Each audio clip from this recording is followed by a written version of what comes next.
The scope was already cluttered when I took the watch, rain interference crawling across the surface like static that refused to settle. We were operating under night conditions in the Gulf, August 1964, and nothing about the feed was clean. Sea state was high. Returns overlapped. The Maddox was cutting a deliberate path through water that did not want to be read. I remember the sound first. Not an alarm. Not yet. Just the low murmur of voices behind me. Analysts and technicians trying to agree on what the instruments were suggesting. Agreement mattered more than accuracy in those moments, though none of us would have admitted that then. We were trained to believe the two were inseparable. The first report came in as a possibility. Fast-moving contacts, bearing uncertain, range fluctuating. Someone said torpedoes. Someone else said false echoes. The captain wanted clarity. Command always wants clarity, especially when the weather refuses to cooperate. We logged what we could. Timestamps, bearings, speed estimates that changed minute to minute. The sensors were picking up something, but what they were picking up depended on who was reading them. I noted discrepancies in my pad. I always did. It was habit, not dissent. I assumed those notes would matter later. By the time the second message was transmitted up the chain, the language had tightened. Probable attack. That word did a lot of work. It bridged uncertainty without resolving it. I remember thinking it was premature, but the transmission had already gone out. Once language hardens, it is difficult to soften it again. The next hours blurred into procedure. Maneuvers. Return fire. Additional reports layered on top of the first. Each new data point seemed to confirm the previous one, not because it clarified the picture, but because it aligned with the direction things were already moving. Confirmation accumulates quickly when the cost of reversal feels too high. I did not see torpedoes. I saw traces that could be interpreted as torpedoes if you were already expecting them. The distinction mattered to me then. I wrote it down. I assumed someone upstream would reconcile it. Later that night, when the immediate tension eased, a few of us compared notes quietly. The weather radar logs did not match the attack narrative cleanly. Some sonar returns were inconsistent with known profiles. There were gaps. Not enough to dismiss the incident outright, but enough to suggest caution. Those cautions did not travel far. By morning, the language coming back down had changed again. The incident was being described as an attack, not a possible one. The conditional phrasing was gone. What remained was a sequence that made sense on paper. Enemy action. Response justified. The details that did not fit were no longer central. I was instructed to forward my logs. I did. Nothing was returned. No questions. No requests for clarification. That silence told me more than any reply could have. Within days, policy language was circulating that referenced the incident as established fact. I read it with a sense of dislocation. The version of events being cited bore only a partial resemblance to what I had witnessed on the watch floor. It was cleaner, more decisive. It left no room for the uncertainty we had lived with for hours. I told myself that additional intelligence must have filled the gaps, that higher levels had access to material we did not. That was the easiest explanation, and it allowed me to continue doing my job. When the gulf of Tonkin resolution passed, I recognized phrases that had originated in our early reports. Words chosen under pressure had hardened into justification. The speed of that transformation was unsettling. It felt as though the event had skipped several stages of scrutiny. I kept my notebook. It contained nothing classified, just impressions and questions. At the time, I did not consider it significant. It was simply a record of what it felt like to be inside an event that was still forming. Years later, I would understand that those early hours were the last moment when the record was still malleable. Once the language stabilized, everything else aligned around it. The uncertainty did not disappear. It was absorbed. At the time, none of us spoke about consequences. We spoke about duty, about procedure, about the necessity of responding to what appeared to be aggression. The larger implications were not part of the conversation on the watch floor. They arrived later, carried by the weight of decisions that had already been made. And by then, what we had seen that night no longer belonged to us. By the time the after-action summaries began circulating, the incident had already solidified into something that felt older than it was. Language had settled. The phrasing was uniform across channels, as if it had been agreed upon in advance rather than assembled under pressure. I recognized my own timestamps embedded in paragraphs that no longer reflected the hesitation behind them. I was reassigned to review supplementary signals intelligence tied to the same night. This was framed as routine correlation work. Match shipboard reports against intercepts. Confirm hostile intent. Close the loop. That was the phrase used. Close the loop implies something open that needs finishing. What I found suggested the opposite. The intercepts were uneven. Some transmissions aligned with known North Vietnamese naval activity. Others did not. Several gaps existed where expected chatter should have been. One intercept in particular had been flagged as corroborating evidence of an attack. When I listened to it, the context was unclear. The timing was off by several minutes. The translation notes were tentative, not definitive. I annotated that discrepancy and forwarded it with the rest of my findings.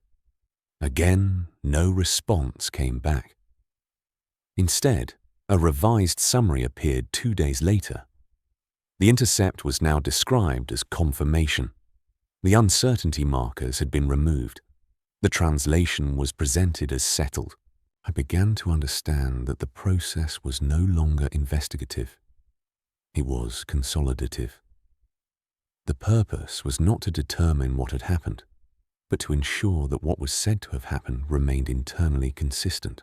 Meetings followed. Briefings where senior officers spoke with confidence about events they had not witnessed. Maps were displayed, arrows drawn. The narrative flowed smoothly from provocation to response. Questions were permitted, but only of a certain kind. Clarifying questions, never foundational ones. I asked once carefully whether weather interference had been fully accounted for in the sonar readings. The room went quiet for a moment. The answer I received was polite and non-committal. The issue had been considered, I was told. There was no need to revisit it. After that, I learned to listen more than I spoke. Documents began to change classification status. Some were elevated, others were compartmentalized. A few disappeared from circulation entirely. When I inquired about a missing annex, I was told it had been folded into a higher level assessment. That assessment was not accessible to me. The effect was cumulative. Each small adjustment reduced the number of people who could see the whole picture. Fragmentation was framed as security. In practice, it prevented contradiction from assembling. Outside our workspace, events accelerated. Political statements referenced the incident with increasing certainty. Media reports echoed official language. The conditional phrasing we had used in the first hours was nowhere to be found. I remember reading a newspaper headline that described the attack as undisputed. I set it down and felt a brief, irrational urge to correct it, as if accuracy still functioned that way. That impulse passed quickly. There was no mechanism for correction anymore. The work continued. New assignments replaced old ones. Tonkin receded from daily discussion, but it never fully left the background. It lingered as a reference point, a settled matter that required no further examination. Privately, a few of us compared notes again. The conversations were shorter this time, more cautious. We had learned something about the boundaries of acceptable doubt. No one suggested formal objections. The system had already moved past that phase. What unsettled me most was not that uncertainty existed. It always does. It was how efficiently it had been managed. Not resolved, but contained. Redirected into channels where it could no longer interfere. I began to suspect that the incident itself mattered less than the speed with which it had been converted into precedent. It was now a foundation stone. Questioning it would mean questioning everything built on top of it. That realization changed how I read documents. I stopped looking only at what was present and started noting what was absent. The omissions were subtle, but consistent. Caveats removed, alternatives unmentioned, complexity flattened. The file was still technically open, but it no longer felt alive. It was becoming archival while the consequences were still unfolding. And once a record enters that state, it resists alteration, not through force, but through inertia. I did not yet understand how permanent that inertia would prove to be. I was rotated out of direct analytical duties not long after that. The explanation was framed as workload balancing. Other theatres needed experienced hands. The reassignment order arrived without warning, effective immediately, and included a reminder about ongoing non-disclosure obligations related to previous work. That language was new. It had not appeared in earlier transfers. My replacement was junior, competent, and unfamiliar with the early drafts. That, I realized, was the point. Before leaving, I attempted to duplicate a small portion of my working notes for continuity. Not copies, just references, file numbers, timestamps. When I submitted the request through channels, it was denied. The response cited compartmentalization changes implemented after the incident. The materials were now restricted to a narrower group. I cleared my desk in silence. The physical act felt symbolic in a way I didn't want to examine too closely. The new assignment involved routine reporting, predictable adversary behavior, known patterns. It was work I could do without friction. Still, Tonkin followed me. Not as an active case, but as an absence. A blank space where questions had once lived. Occasionally, internal briefings referenced it. Always briefly. Always as a settled catalyst. The phrasing never varied. Attacks had occurred. Response had been justified. Escalation was necessary. Each time I listened for qualifiers. There were none. Months later, I encountered one of the officers who had been present during the early discussions. We spoke in a corridor, informally. No notes, no recording devices. He asked how I was adjusting. I gave the expected answer. After a pause, he said quietly that some of the original sensor logs were no longer retrievable. He did not elaborate. He did not need to. The implications was enough. I asked whether this was due to degradation or policy. He looked at me for a long moment before answering. Policy eventually becomes degradation, he said. Then he excused himself. That was when I began to understand the long-term mechanics. Records do not vanish abruptly. They thin. They are refiled, recontextualized, referenced indirectly until the original form is no longer required. Eventually, no one asks for it because no one remembers it existed. The public discourse moved quickly. Congressional resolutions passed. Military deployments expanded. Tonkin was cited as justification, not subject. It had become rhetorical infrastructure. I followed the hearings from a distance. Transcripts were circulated internally.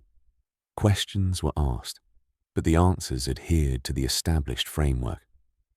Witnesses spoke confidently. Ambiguity was framed as complexity, not doubt. One exchange stayed with me. A senator asked whether there was absolute certainty regarding the second reported attack. The response acknowledged the limits of real-time intelligence, but emphasized that commanders had acted in good faith, based on available information. That distinction mattered. Good faith replaced accuracy as the operative standard. Once that shift occurred, the factual substrate became irrelevant. I noticed how often the phrase "fog of war" appeared. It served as a solvent. It dissolved inconsistencies without requiring resolution. If something could not be reconciled, it was attributed to fog. No further inquiry followed. Internally, classification levels continued to adjust. Some documents were downgraded and released in sanitized form. Others were elevated permanently. The public record grew, but it did so selectively. What emerged was not false, exactly, but incomplete in a way that shaped interpretation. Years later, during a routine audit, I attempted to trace a reference chain back to the original Tonkin assessments. The trail broke earlier than expected. Several citations pointed to summaries of summaries. The primary source was listed as unavailable. Unavailable is a precise term. It does not mean destroyed. It means inaccessible within the current framework. That framework, I realized, had been deliberately constructed. I began keeping my own private chronology. Not documents, just recollections. Dates, names, the order in which things had shifted. Memory was unreliable, but it was all that remained unfiltered. I did not share this with anyone. Not out of fear, exactly. More from a recognition that there was no audience for it. The system had absorbed the incident and moved on. Revisiting it served no operational purpose. And yet, the consequences persisted. Policies enacted in response to Tonkin continued to guide decisions. The justification echoed through briefings long after the original uncertainty had been sealed away. I sometimes wondered whether the architects of that narrative had believed it themselves by the end. Repetition has a way of erasing its own origins. When a statement is affirmed often enough, it detaches from the conditions that produced it. The most unsettling realization came slowly. It was not that an error may have occurred. Errors are common. It was that the system had demonstrated its capacity to convert uncertainty into authority without pause. That capacity did not depend on malice. It functioned through procedure, through consensus, through the quiet removal of inconvenient elements. I understood then that Tonkin was not an anomaly. It was a template. And templates, once established, tend to be reused. That thought stayed with me longer than any specific discrepancy ever had. By the time the operational consequences became irreversible, the incident had already receded into abstraction. It was no longer discussed as a discrete event, but as an origin point, something assumed rather than examined. The language reflected that shift. People stopped saying, "the reported attack," and began saying, "the Tonkin incident," as if naming it completed it. I was brought back into proximity with the case indirectly during a classification review in early 1966. The task involved assessing which Vietnam-era intelligence products could be safely downgraded for broader distribution within Allied channels. Tonkin appeared on the list, flagged as sensitive but foundational. That combination was unusual. Foundational material is typically stabilized long before it is shared. The review packet contained a condensed narrative, several maps, and a selection of sanitized intercept summaries. What it did not contain were the original analytical caveats. Those had been removed entirely. Not summarized. Not rebutted. Simply absent. I noted this in the margin of my assessment, using neutral language. The absence of early uncertainty markers may affect interpretive balance. That was as far as I went. Even that felt excessive. The response came back within hours. My note was acknowledged and dismissed. The current version, I was told, reflected the best historical understanding available. The phrase, best historical understanding, was underlined. That wording stayed with me. It suggested that history itself had become an intelligence product, subject to refinement and approval. Later that year, I attended a closed briefing where a senior official referenced Tonkin in response to a question about escalation thresholds. He spoke confidently, without notes. The incident was described as a clear demonstration of hostile intent. No mention was made of the second night's ambiguity. No mention was made of weather conditions or sensor interference. The audience nodded. The matter moved on. I realized then that most of the people in that room had never seen the early material. Their certainty was not feigned. It was inherited. Inheritance is powerful. It absolves the recipient of responsibility for verification. You trust what is passed down because questioning it would require reopening decisions already paid for in blood and policy. In private moments, I tried to reconstruct the chain of custody for the missing materials. Who had last handled the raw sonar logs? When the intercept translations had been finalized? At what point dissenting assessments had been excluded? The answers were never clear. Responsibility diffused quickly in bureaucratic environments. No single hand erased anything. The system adjusted itself. A colleague once suggested that the ambiguity might still exist somewhere, preserved in a deep archive. That idea was comforting, but I no longer believed it mattered. Preservation without access is functionally equivalent to erasure. In 1967, during a routine security rebriefing, Tonkin was cited again, this time as precedent for rapid response authority. The implication was subtle but unmistakable. The incident justified not just past action but future latitude. It had become a standing argument. I watched as younger analysts took notes, absorbing that logic without context. They were diligent, intelligent, committed. They had no reason to doubt what they were being taught. I wondered whether I would have done the same in their position. I suspect I would have.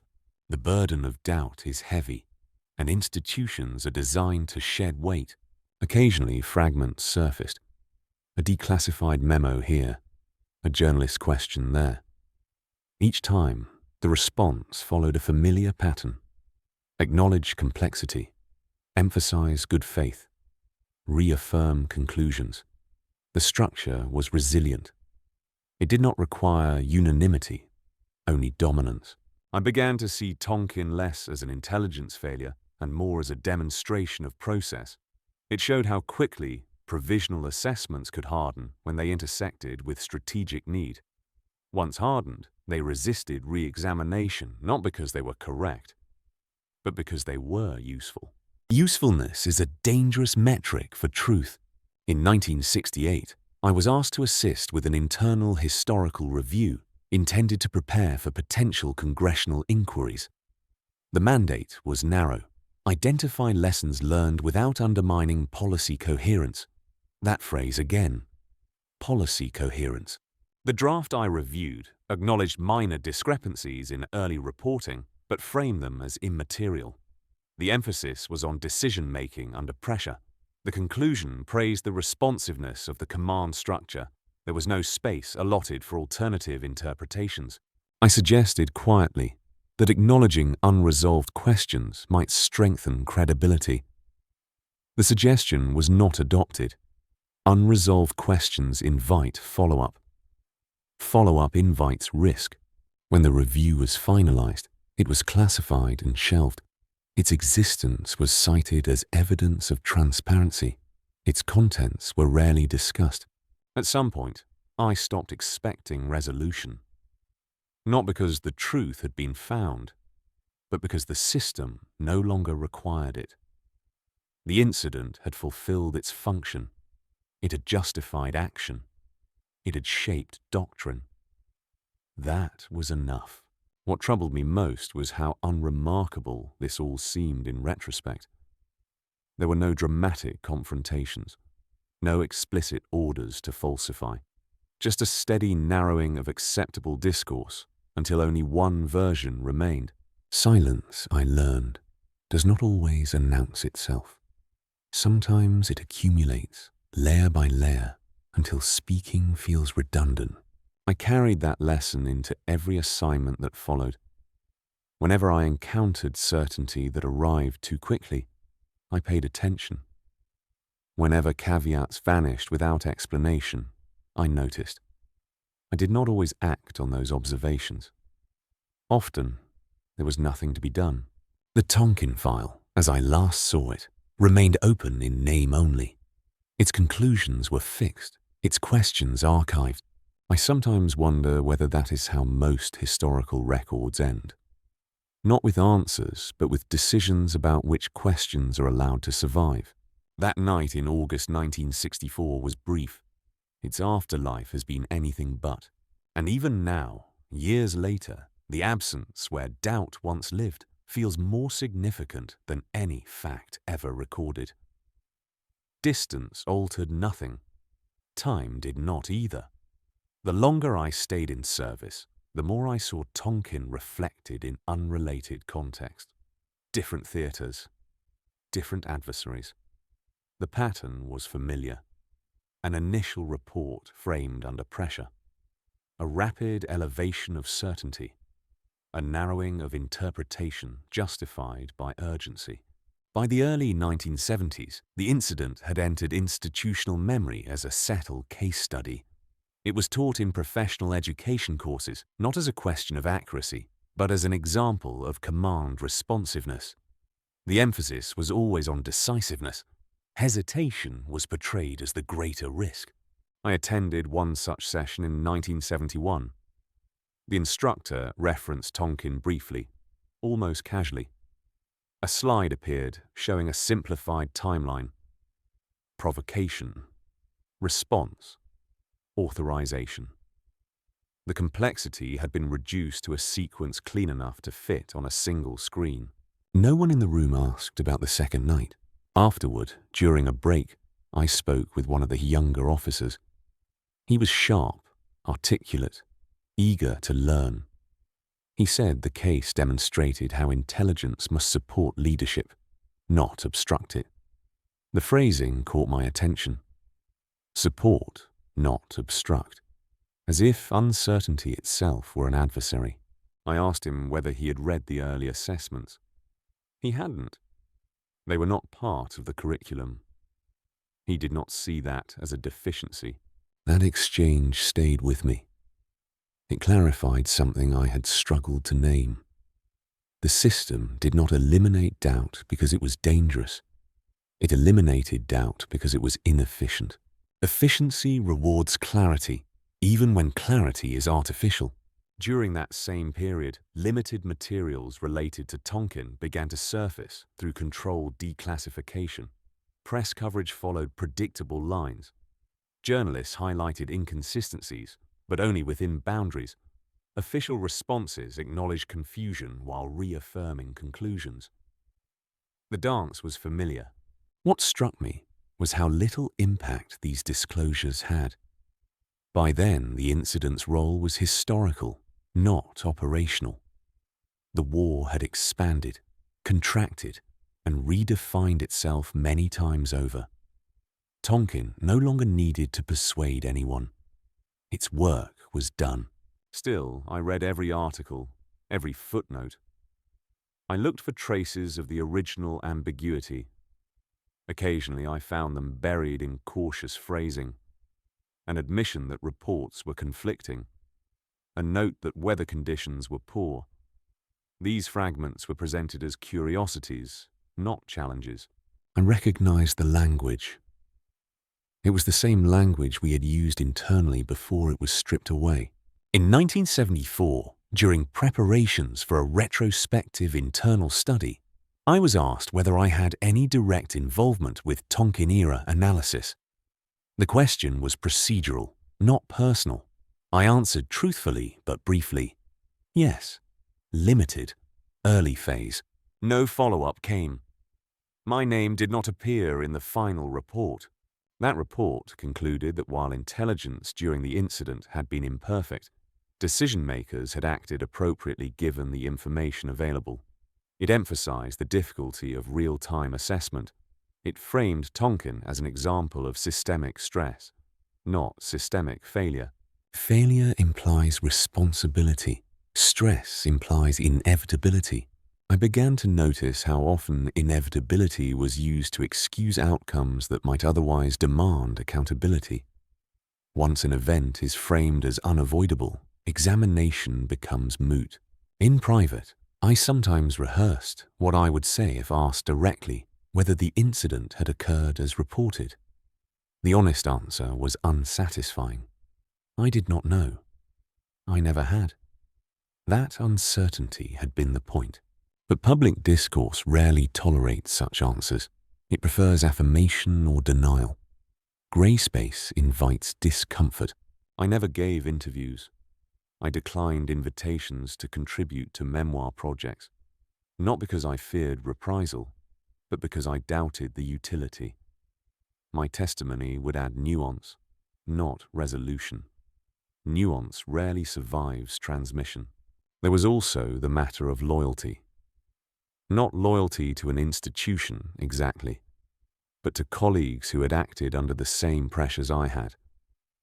No one I knew had set out to deceive. They had responded to momentum. Momentum is difficult to resist. As the years passed, the incident faded from popular memory, replaced by newer controversies. Yet, within policy circles, it remained a touchstone. It was cited in footnotes, referenced obliquely, always as justification.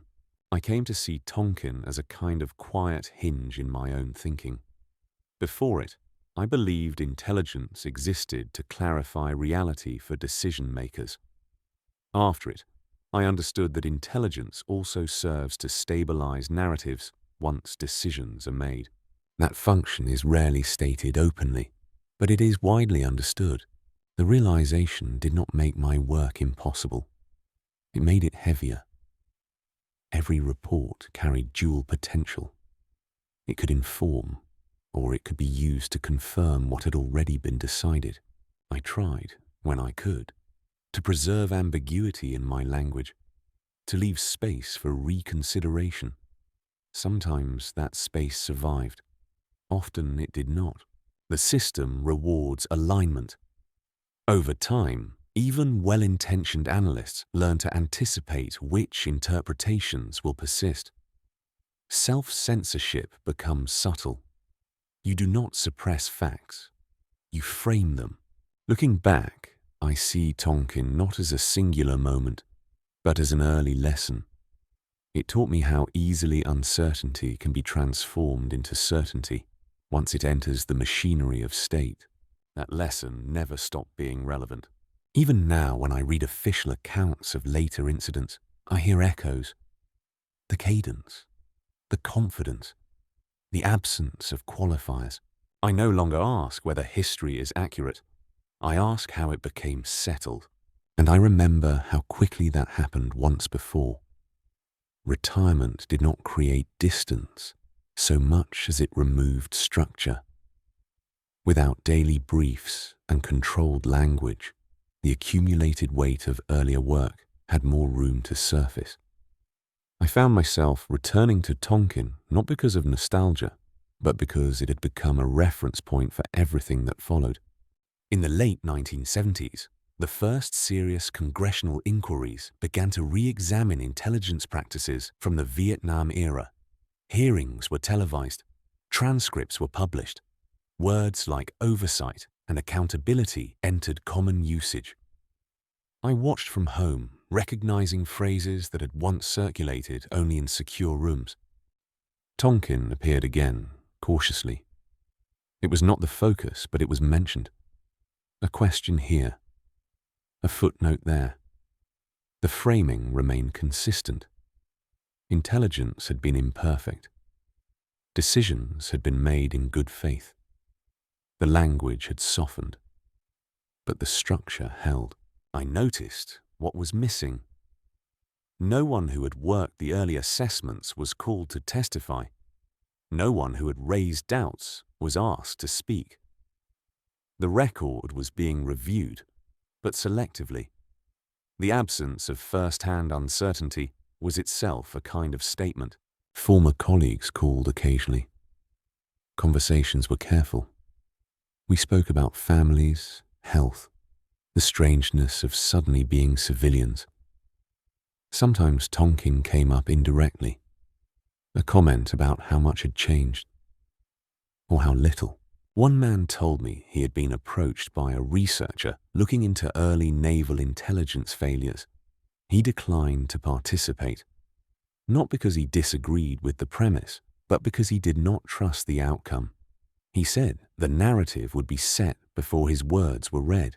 I understood that instinct. In 1981, a partial release of classified materials included several Tonkin-related documents. Journalists seized on them. Headlines questioned official accounts. For a brief moment, it seemed possible that the ambiguity might re-enter public consciousness. It did not last. Official responses acknowledged discrepancies but emphasized context, stress, incomplete data, rapid decision-making, the same explanations rearranged. The disclosures created interest, not change. I read the released documents carefully. They were familiar but altered. Key passages had been redacted. Footnotes referred to annexes not included. The uncertainty was present only as implication, never as statement. That was when I realized how resilient the original construction had become. Even when challenged, it adapted. It absorbed critique without yielding ground.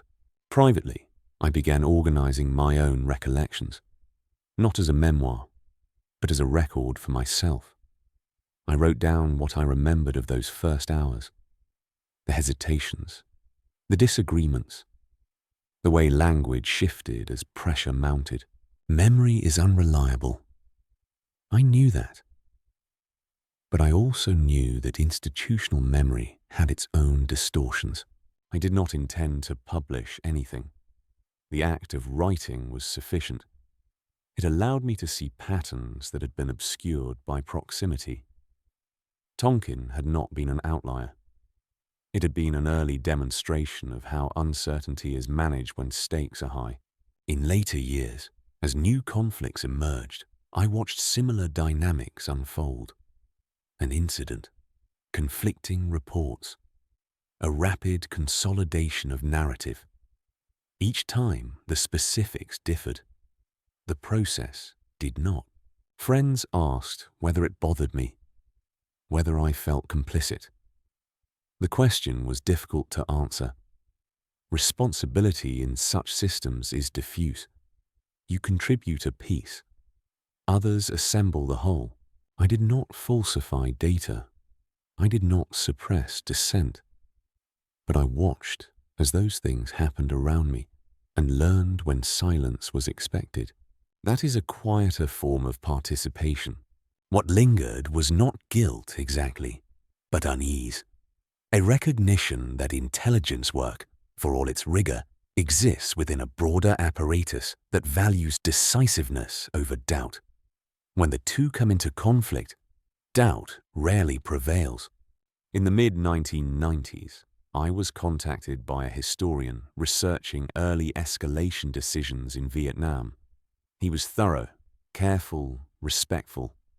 He asked whether I would be willing to speak off the record. I declined. Not because I distrusted him, but because I understood how fragments of testimony can be repurposed. A single quote, removed from context, can reinforce the very narrative it was meant to complicate. Afterward, I felt relief and regret. Both were familiar by then. As years passed, Tonkin receded further into abstraction. For younger generations, it was a paragraph in textbooks, a date, an authorization. The ambiguity had been flattened into fact. I sometimes wondered whether that was inevitable. Perhaps societies require simplified origins to justify prolonged commitments. Complexity complicates resolve. What troubled me was how easily simplification had been achieved, not through coercion, but through procedure, through the gradual alignment of language and access until alternatives no longer circulated. In quiet moments, I revisited that first night in August. Not the reported attack, but the atmosphere in the room afterward. The sense that something was unresolved, even as momentum built. That feeling never fully went away. It became a kind of internal warning signal. Whenever certainty arrived too quickly, I remembered how it had felt then. The speed, the confidence, the absence of proof. Tonkin taught me that history does not always wait for verification. Sometimes it moves ahead and leaves the questions behind. And once left behind, those questions rarely catch up. The first time I heard Tonkin referenced by someone who had not been born when it happened, I understood how complete the transition had been. It was no longer an event remembered by participants. It was a construct inherited by those who had only ever encountered it as conclusion.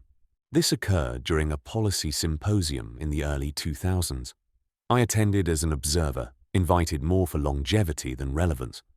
A panelist cited Tonkin as an example of how limited intelligence can still support decisive action. The phrasing was precise, neutral, unquestioned. No one in the room reacted.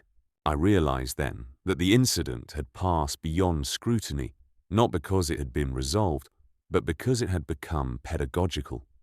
It was being used to teach principles rather than examined for substance. Once an event enters that role, it is insulated from challenge. After the session, a graduate student approached me. He recognized my name from a footnote in an internal report. He asked politely whether I believed the historical account was accurate. I paused longer than he expected. I told him that accuracy was the wrong metric. The account was consistent. That was what mattered institutionally. Consistency allows planning. Accuracy invites revision. He frowned, uncertain how to process that answer. I did not elaborate. It would not have helped. In private, I continued to track how Tonkin was referenced over time. Each iteration was slightly cleaner than the last. Caveats disappeared entirely. The second night was often omitted. When it was mentioned, it was framed as confusion resolved by subsequent analysis. Subsequent analysis, I knew, had not resolved anything. It had simply outlasted the questions. Occasionally, I encountered commentary that challenged the official narrative more directly. These accounts tended to come from journalists or independent historians. They were thorough, cautious, and usually ignored. When they were addressed at all, it was to acknowledge their diligence while dismissing their conclusions as speculative. That word again, speculative. It had been used early on to describe our doubts. Now it was used to marginalize them. The symmetry was not lost on me. In 2005, during an anniversary feature, a major publication revisited the incident. The article quoted senior officials, summarized declassified material, and concluded that while mistakes may have been made, the broader course of action had been justified. The article did not quote anyone who had expressed uncertainty at the time. It did not mention internal disagreement. It did not ask why the original ambiguity had vanished so quickly. I wrote a letter to the editor, not to dispute the article outright, but to suggest that the record still contained unresolved elements. I did not send it. I folded it and placed it in a drawer. The act felt symbolic, a private acknowledgement of doubt preserved but not shared. As the years went on, my role shifted further from participant to witness. I began to see my own silence as part of the record, even if it never appeared in archives. Silence, too, accumulates. I thought often about the younger analysts who had inherited the narrative without context. They were not careless.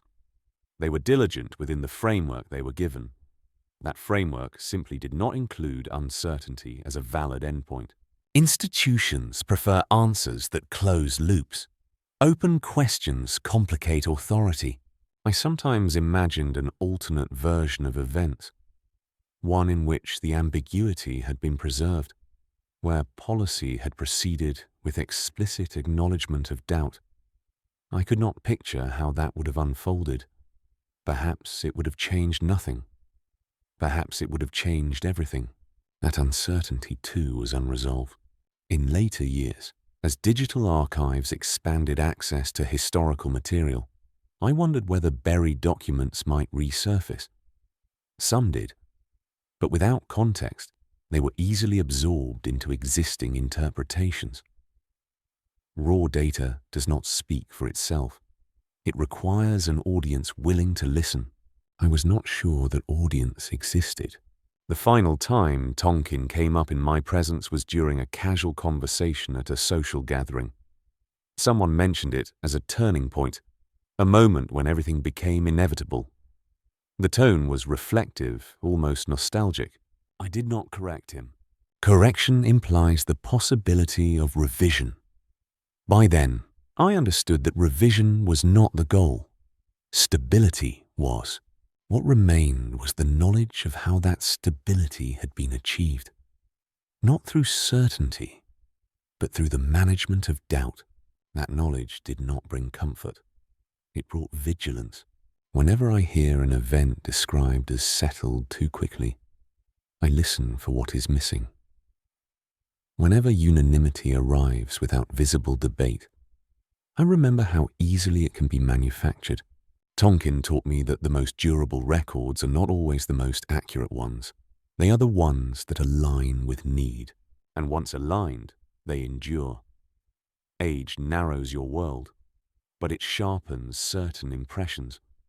As colleagues passed away and files were sealed deeper into archives, Tonkin became less something I remembered and more something that had shaped how memory itself was organized around me. In the late 2000s, I was contacted by a government archivist conducting a routine oral history outreach. The request was formal, carefully worded. Participation was voluntary. The interviews, I was told, would be sealed for a fixed period before any possible release. I declined, not because I distrusted the archivist, but because I understood how oral histories are used. They fill gaps only after those gaps have already been framed. What is said becomes illustrative, not disruptive. Several months later, I received a follow-up packet anyway. It contained excerpts from existing Tonkin-related oral histories, anonymized. I read them out of curiosity. The accounts were consistent, too consistent. They described certainty from the beginning, confidence under pressure, decisive action. None mentioned doubt. That absence confirmed what I had suspected. Over time, even memory conforms. Repetition reshapes recollection. What begins as uncertainty, if never spoken, eventually fades even from those who lived it. I began to question my own recollections. Not their substance, but their persistence. Why had this stayed with me when so many other incidents had blurred? Perhaps because Tonkin was the first time I saw how quickly a provisional assessment could become immutable. First lessons tend to imprint deeply. In 2010, during a public discussion on intelligence reform, a speaker referenced the need to avoid another Tonkin. The phrase was used to mean avoiding miscalculation, not misrepresentation. The distinction was subtle but telling. Miscalculation implies error. Misrepresentation implies choice. The audience nodded in agreement. The discussion moved on. I thought about how language evolves to preserve comfort. Certain interpretations are favored not because they are true, but because they are survivable. Privately, I revisited my notes one last time. They were sparse. Dates, impressions, the order in which documents had changed. They did not prove anything. They did not need to. They were reminders. What struck me was how little of what mattered most was ever written down. The glances exchanged in meetings, the pauses before answers, the moment when someone decides not to press a question further. Those moments leave no archival trace, and yet they shape outcomes more reliably than any document. I considered destroying my notes. There was no practical reason to keep them.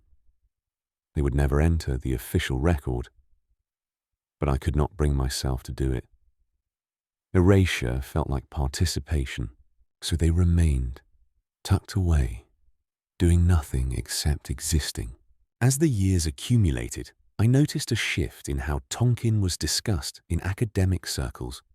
It was framed increasingly as a lesson in intelligence limitations rather than as a case study in narrative construction. The difference mattered. Limitations can be improved. Narratives, once fixed, rarely are. I understood then that the most effective silences are not enforced. They are accepted. They become habits of thought. Looking back, I do not believe there was a moment when the truth was decisively buried. There was only a gradual accommodation, each adjustment small enough to justify, each omission defensible in isolation. By the time the structure was complete, no single action could be blamed. That is how durable accounts are built. I sometimes imagine a future researcher uncovering fragments of the early record, raw data, marginal notes, conflicting timelines. Without context, those fragments will seem inconclusive. They always do. Context is what gives doubt its force, and context is the first thing to be managed. In the end, Tonkin taught me less about war than about record-making, about how states remember, about how uncertainty is allowed to exist only temporarily until it interferes with purpose. I no longer expect correction. That expectation assumes an appetite for discomfort. What I expect instead is repetition. The same structures, the same language, applied to new incidents, each time with minor variations, each time with confidence. The incident itself has been over for decades. Its method remains active, and that, more than any unanswered question, is what continues to unsettle me. There is a moment late in any long career when patterns stop feeling theoretical.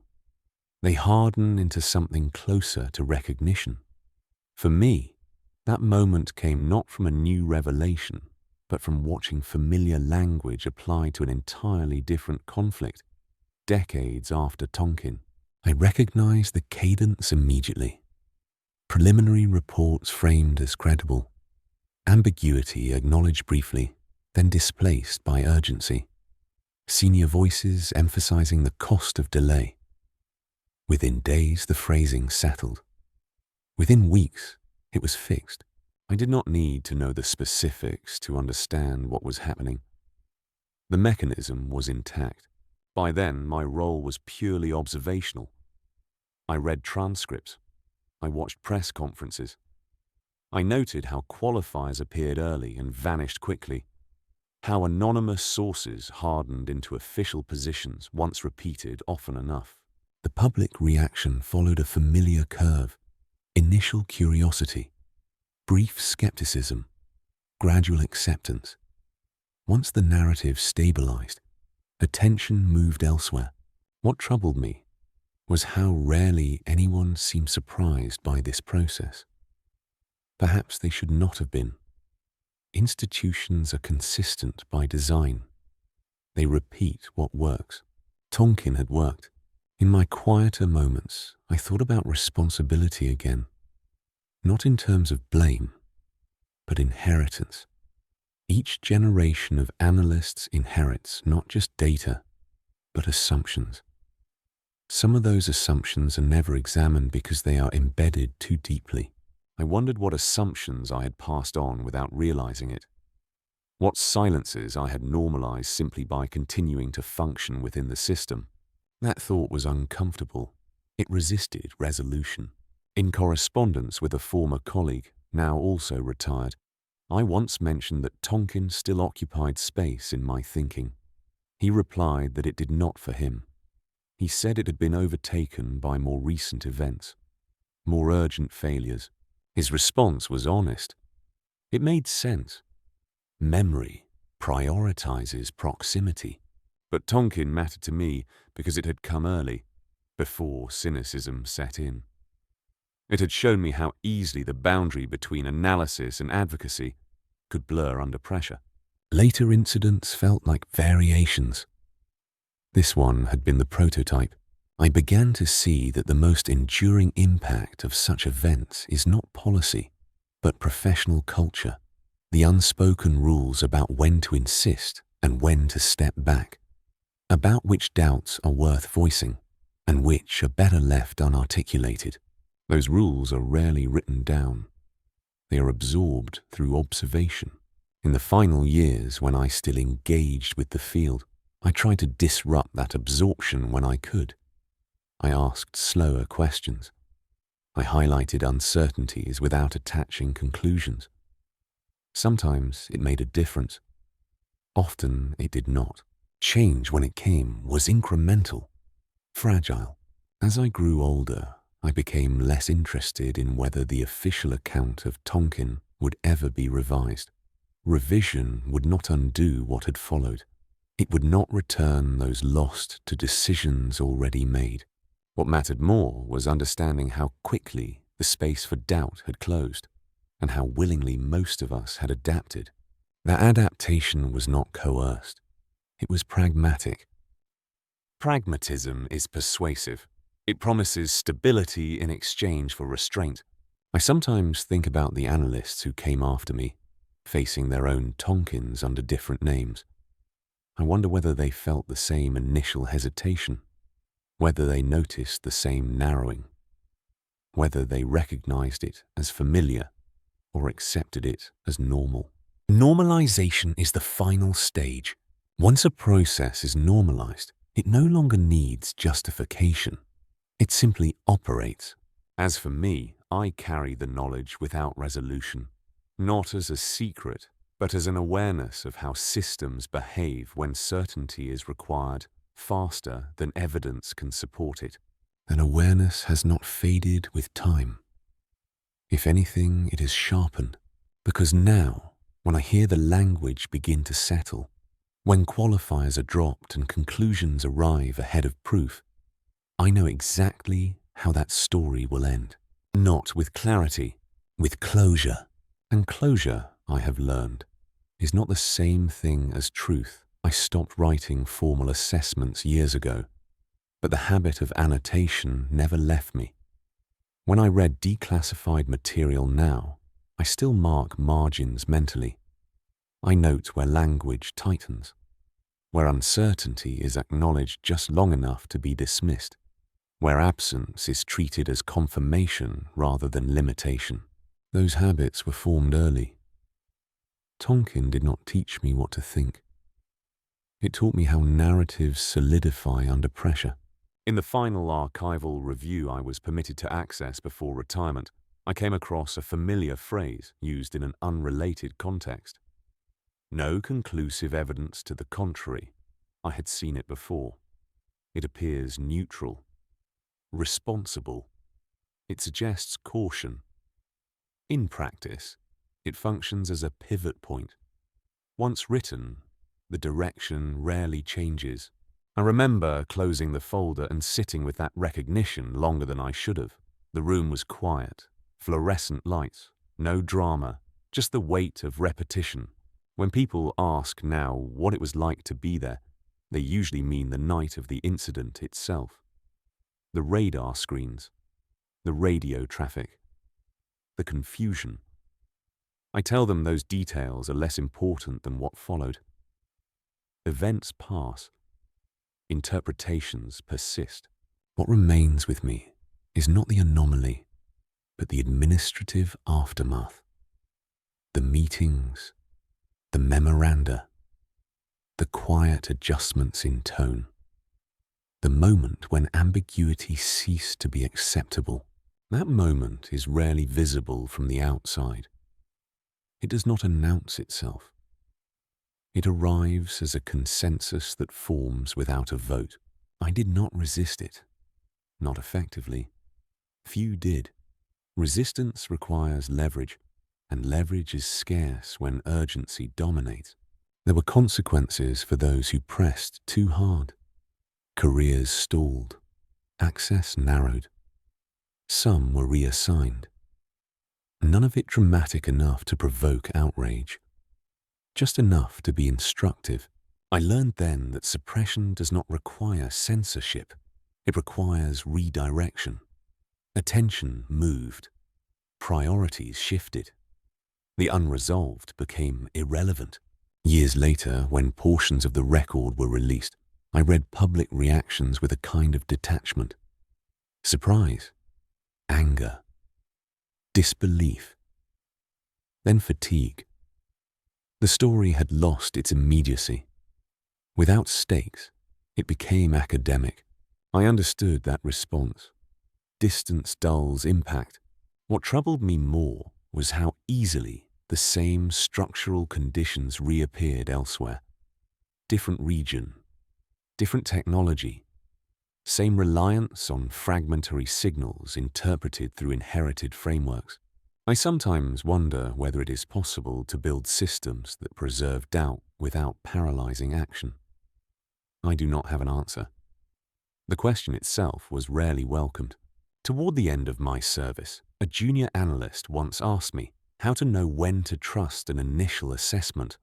I told him that trust is less important than awareness, that the danger lies not in being wrong, but in becoming certain too quickly.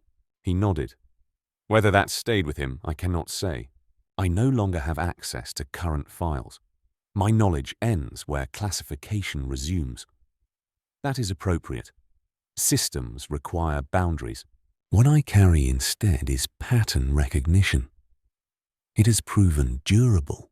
The incident that defined my early career is now a case study. Its details debated, its significance reframed.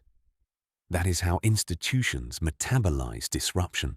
For me, it remains unresolved. Not because the facts are inaccessible, but because the process it revealed continues to operate. I do not expect acknowledgement. I do not seek correction. Those outcomes belong to public discourse, and I am no longer part of it. What remains is an understanding that some events never conclude. They simply recede, leaving structures intact. If there is a lesson, it is not that deception occurred, or that truth was hidden. Those are too simple. It is that systems designed to manage uncertainty often become mechanisms for its disappearance. And once uncertainty is removed, decision follows easily. I have learned to be wary of that ease, even now when I read official language settle into place.